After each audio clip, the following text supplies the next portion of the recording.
Good evening, Command Zone crew. How you doing tonight? My name is Nick Bovenzi. It's also my name on Patreon.com. And if you are looking for me, my Patreon URL is nickbovenzi92. I'm currently 25 years of age. I live in Rochester, New York. We're famous for the garbage plate. Love those. We're also famous for our unpredictable leather. Don't like that. A little bit about myself. I work at a gym out here locally.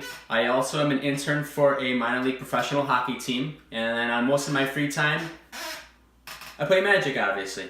So I started playing Magic during the start and the end of Theros block. I fell off for a while, but I came back right at the start of Kaladesh. I actually even got some of my closest friends to join the ride with me, and we've been playing ever since. I actually had one of those friends that I taught how to play Magic bring the site up. They said that an NFL player had come on the show and played a game of Commander with you guys. Now up to that point, I had never really heard of Commander, I never really played it. After I watched that video, I subscribe to you guys, I follow you guys all the time, I watch all of your videos, and Commander is actually one of my most favorite formats to play. There's so much you can do in it.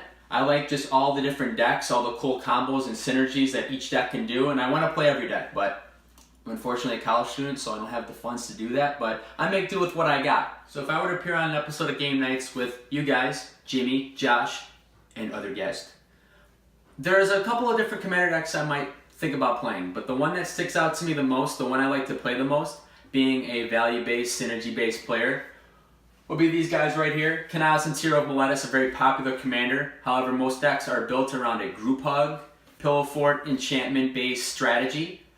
I didn't go with the typical. I took a unique approach to this deck, and I built it around a very popular mechanic known as Landfall.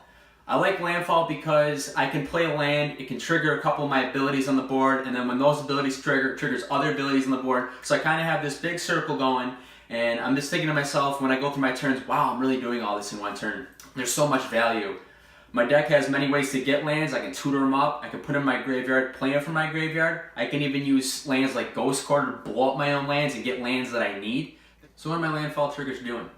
They're going to exile some stuff, steal some stuff, make some dudes and duders, do a little bit of something else as well. Just whole big circle.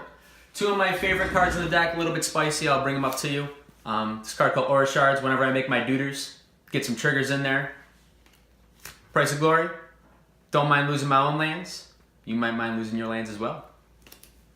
Honestly, I could talk about this deck for hours. Left it in the description below in case you're interested. Want to give you guys a shout out to 200 episodes.